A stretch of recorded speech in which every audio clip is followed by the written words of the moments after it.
ശ്രീ റെജി ലൂക്കോസ്. ആദ്യം PV അൻവർ ഉന്നയിച്ച ആരോപണം, സംസ്ഥാനത്തെ ADGPയുടെ നേതൃത്വത്തിൽ സംസ്ഥാനത്ത് ഒരു ക്രിമിനൽ സിൻഡിക്കേറ്റ് പ്രവർത്തിക്കുന്നു, അവർ സ്വർണ്ണക്കടത്തും കൊലപാതകവും വരെ നടത്തുന്നു. അതിനുശേഷം ഫോണുകൾ ചോർത്തപ്പെടുന്നു, മന്ത്രിമാർ ചോർത്തപ്പെടുന്നു, മുഖ്യമന്ത്രി ചോർത്തപ്പെടുന്നു. ഇന്നിപ്പോൾ അൻവർ പറയുന്നു മുഖ്യമന്ത്രിയുടെ വീട്ടുജോലിക്കാർ വരെ ഫോൺ ചോർത്തലിന് ഇരയാകുകയാണ് എന്ന്. അതും കടന്ന് രാഷ്ട്രീയ സ്വയം സേവക സംഘവുമായി ചർച്ച നടത്തിയിരിക്കുന്നു, രഹസ്യ ചർച്ച. അതും ഒന്നിലധികം പ്രമുഖ നേതാക്കളുമായി. അതും വെളിയിൽ വന്നു.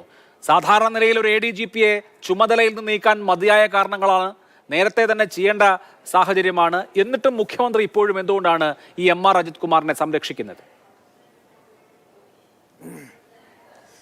രണ്ട് കാരണങ്ങളാണ് അഭിലാഷ്. ചോദ്യം വളരെ പ്രസക്തമുള്ള ചോദ്യമാണ്.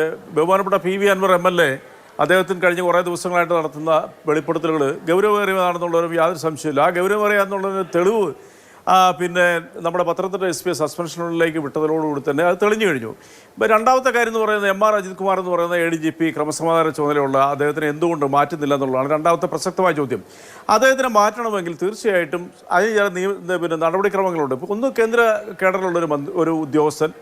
രണ്ടാമത്തെ കാര്യം, ഈ ആരോപണങ്ങളുടെ വെളിച്ചത്തിൽ അദ്ദേഹത്തിൻ്റെ ഭാഗത്ത് വീഴ്ച പറ്റിയിട്ടുണ്ടെങ്കിൽ അത് അന്വേഷിക്കാനായിട്ട് DGPയുടെ നേതൃത്വത്തിൽ ഒരു സംഘത്തെ നിയോഗിച്ചിരിക്കുന്നു.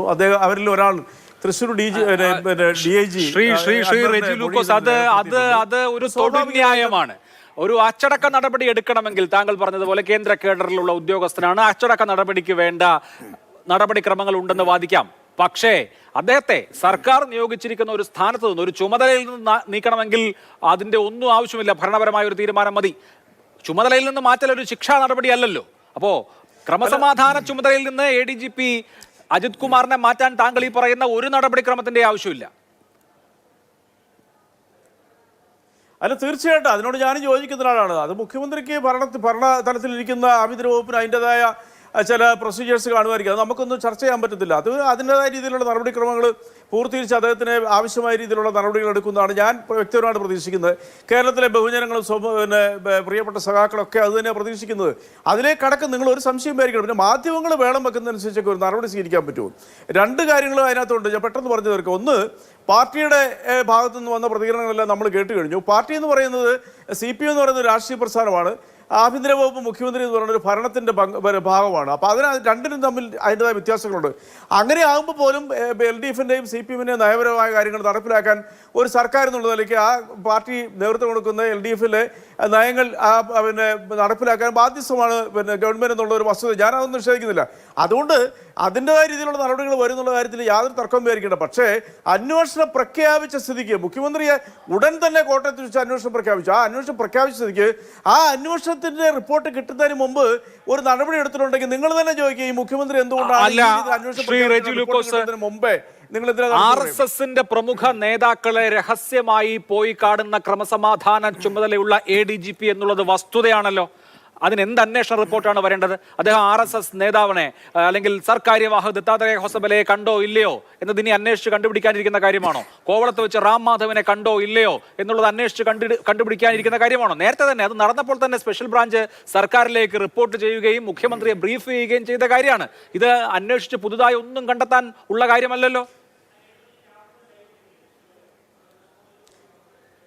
ഈ രണ്ട് രാഷ്ട്രീയ സ്വയം സേവക സംഘത്തിന്റെ നേതാക്കന്മാരെ കണ്ടത് മാത്രമല്ല അദ്ദേഹത്തെ കുറിച്ച് ഉയർന്നിരിക്കുന്ന ആരോപണങ്ങൾ.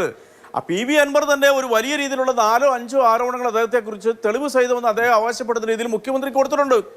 ആ കൊടുത്തിരിക്കുന്ന പരാതിയുടെ അടിസ്ഥാനത്തിൽ അതും അന്വേഷണത്തിന്റെ ഘട്ടത്തിൽ വരും. അതോടുകൂടി അന്വേഷിച്ചതിന് ശേഷം ഒരു നടപടിയിലേക്ക് വരുന്നവരെ നിങ്ങളെന്തിനാണ് അക്ഷമരാകുന്നത്?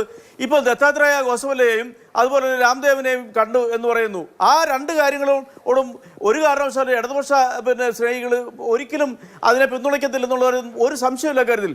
പക്ഷേ കേന്ദ്ര സർക്കാരിന് ഒരു ഓർഡർ ഉണ്ട്, അത് അഭിലാഷ് അറിയാമല്ലോ. അതായത് കേന്ദ്ര സർവീസിലുള്ളവർക്ക് RSSന്റെ ചടങ്ങിലോ RSSുമായിട്ട് ബന്ധപ്പെട്ടവരുമായിട്ടോ പിന്നെ ചങ്ങാത്തം കൂടാൻ പാടില്ല, കാണാൻ പാടില്ല, അവരുടെ ചടങ്ങുകളിൽ പങ്കെടുക്കാൻ പാടില്ലെന്ന് ഒരു പ്രഖ്യാപിതമായ നയം ഉണ്ടായിരുന്നു കേന്ദ്ര സർക്കാരിന്. അത് മാറ്റിയത് ഈ BJP സർക്കാരാണ്. ഞാൻ പറയുന്നത് അതിലെ നിയമലംഘനത്തെ കുറിച്ചൊന്നുമല്ല. കേരളം ഭരിക്കുന്നത് ഏത് മുന്നണിയാണ് എന്ന് ജനങ്ങൾക്ക് ബോധ്യമുണ്ട്. ആ മുന്നണിയുടെ രാഷ്ട്രീയ നയം എന്ത് എന്ന് ജനങ്ങൾക്ക് ബോധ്യമുണ്ട്. അങ്ങനെ ഇരിക്കെ രഹസ്യ കൂടിക്കാഴ്ച സംസ്ഥാനത്തെ ക്രമസമാധാന ചുമതലയുള്ള ഉദ്യോഗസ്ഥൻ ഒരു പ്രസ്ഥാനവുമായി നടത്തുന്നതിലെ വൈരുദ്ധ്യമാണ് ഇവിടുത്തെ പ്രശ്നം. അതിന്റെ സാങ്കേതികത്വമല്ല. അങ്ങനെ കൂടിക്കാഴ്ച നടത്തിയാൽ നിയമപരമായി അല്ലെങ്കിൽ ഈ പറഞ്ഞ ചട്ടലംഘനം, സർവീസ് ചട്ടങ്ങളുടെ ലംഘനം ഉണ്ടായോ? അതിനപ്പുറത്ത് രാഷ്ട്രീയമായി മുഖ്യമന്ത്രി പിണറായി വിജയൻ അദ്ദേഹത്തിന്റെ വലങ്കൈയായി നിയോഗിച്ചിരിക്കുന്ന അദ്ദേഹത്തിന്റെ സകല ചുമതലകളും ഏൽപ്പിച്ചുകൊണ്ടിരിക്കുന്ന ഉദ്യോഗസ്ഥൻ ഇങ്ങനെ രഹസ്യമായിട്ടാണ് കാണുന്നത് എങ്കിൽ എന്തിനാണ് തുടങ്ങിയ കാര്യങ്ങൾ പൊതുസമൂഹത്തിന് മുമ്പിൽ വരേണ്ടതാണല്ലോ. ഞാൻ